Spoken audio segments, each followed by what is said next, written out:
ક્યારે એવું થયું છે વગર કારણે દુઃખી થાવ? કોઈ કારણ જ નથી, બસ રડવું આવે છે, બહુ ટેન્શન સ્ટ્રેસવાળું મગજ હોય એવું ફીલ થાય છે. મારા ઉપર જ બધું દુઃખ છે. કયું દુઃખ તો કે એ ખબર નહીં, પણ દુઃખ છે મારા ઉપર. આવું થાય ઘણી વાર, પુરુષોને થાય, સ્ત્રીઓને થાય.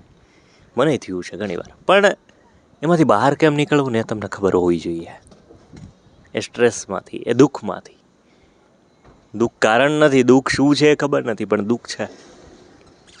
તો આવું થાય ને તો ત્યારે તમારી પાસે બહુ શ્રેષ્ઠ નોકરી હશે, 3 ટાઈમનું સરસ જમવાનું મળતું હશે, સારા તમે કપડાં પહેરતા હશો, શણગાર સજતા હશોથી માંડી તમારી પાસે વાહન હશે સારો, ઘરનું ઘર હોય, કંઈ દેવું માથે નથી, ઘણું બધું સારું છે, છતાં તમને આવો વિચાર આવે.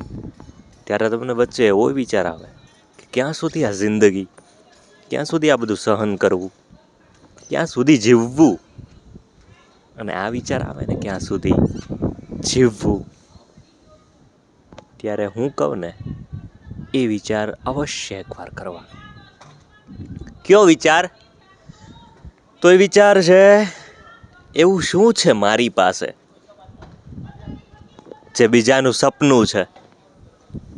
એવું શું છે મારી પાસે જે અન્ય પાસે નથી?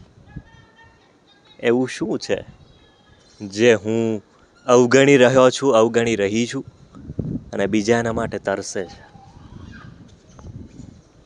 મેં અગાઉ કીધું છે મારા પોડકાસ્ટમાં, અને અત્યારે આ યુટ્યુબના વિડીયોમાં કહી રહ્યો છું કે દૂધીનું શાક ન ભાવતું હોય ને તમારા ઘરે બને તો તમારે એટલું યાદ કરવાનું કે કોઈ કેટલા એવા છે મારા દેશ દુનિયામાં, આખા વિશ્વમાં, કે જેને દૂધીનું શાકય નસીબ નથી થતું.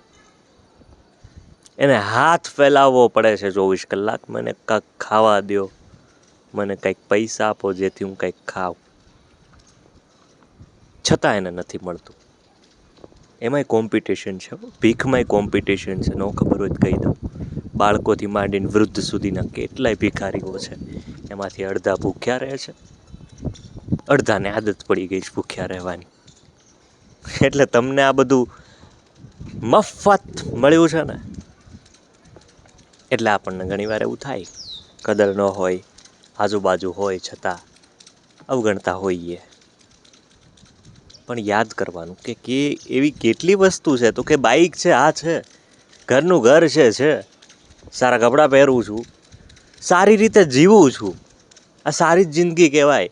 આપણે જેટલું વિચારીશું, જેટલા ડીપ વિચાર કરીશું, એટલા દુઃખી થઈશું. શૂન્ય જ રહેવાનું, આખો દિવસ સારો કાઢવો હોય ને તો શૂન્ય જ રહેવાનું. હું મેડિટેશનની એટલે સલાહ દઉં, આપણે જેટલા શાંતિવાળું ખાલી મગજ રાખશું ને એટલું સરસ લાઈફ જીવી શકશું.